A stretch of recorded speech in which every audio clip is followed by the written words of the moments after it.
Transportation, diesel ఇవన్నీ కలిపితే ఎంత అవుతుంది అప్పుడు ట్రాక్టర్ వచ్చేటప్పటికి? ఫైనల్గా మధ్యలో గవర్నమెంట్కి కట్టాలి కదా, దగ్గరగా 1000 రూపాయలు గవర్నమెంట్కి కట్టాల్సి ఉంటుంది, అక్కడ 2000.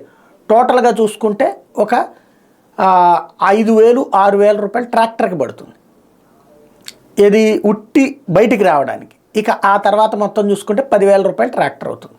ఇది కామన్ థింగ్. ఇంకోటి, అప్పుడు ఇంకా అసలు ఇళ్ల నిర్మాణాలు ఏం జరగవు, ఎందుకంటే ఇక్కడ భవన నిర్మాణం కార్మికుడు చేస్తాడా, అక్కడ అది చేస్తాడా. కాబట్టి ఇవాళ కొత్తగా తవ్వుతున్నారా మిషనరీతో? చంద్రబాబు గారి టైంలో మిషనరీతో కాకుండా దేంతోనన్నా తవ్వారా?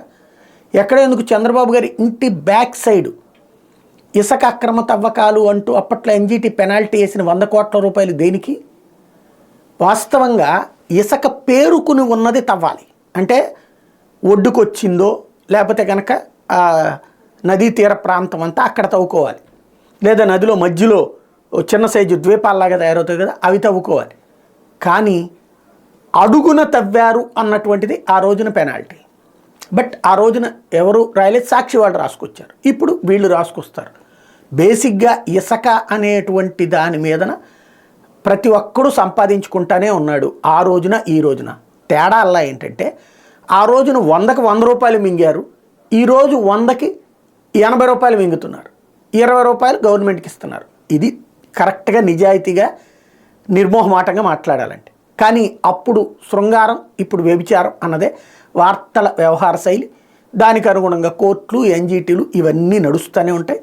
సరే, వినేవాడు ఎర్రోడైతే చెప్పేవాడే ఈ బ్యాచ్ అన్నటువంటిది. ఇక వీళ్ళ గురించి మనం మాట్లాడటం ఎక్కువగా అనవసరం విషయం అది.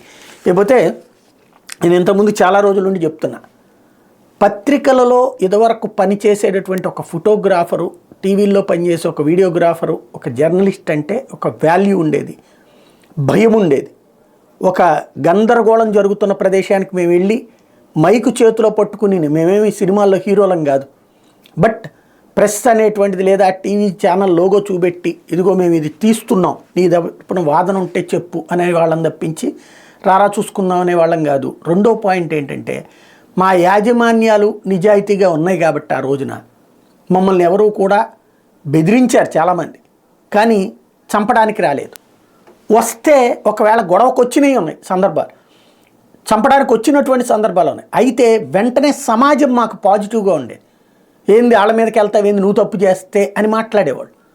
కానీ ఇప్పుడు పరిస్థితి ఏంటయ్యా అంటే, వాళ్ళ పత్రికలో రాసుకుంటానికి మాత్రమే పనికొస్తుంది. నిన్న ఈ ఇసుక అక్రమ అంశానికి సంబంధించి కోర్టులో రాగానే ఈనాడు వాళ్ళ జర్నలిస్టులందరినీ వివిధ ఏరియాల్లో ఫోటోలు తీయమని, స్ట్రింగర్లని వీళ్ళని, వాళ్ళ మీద నిన్న పెద్ద ఎత్తున దాడులు జరిగింది.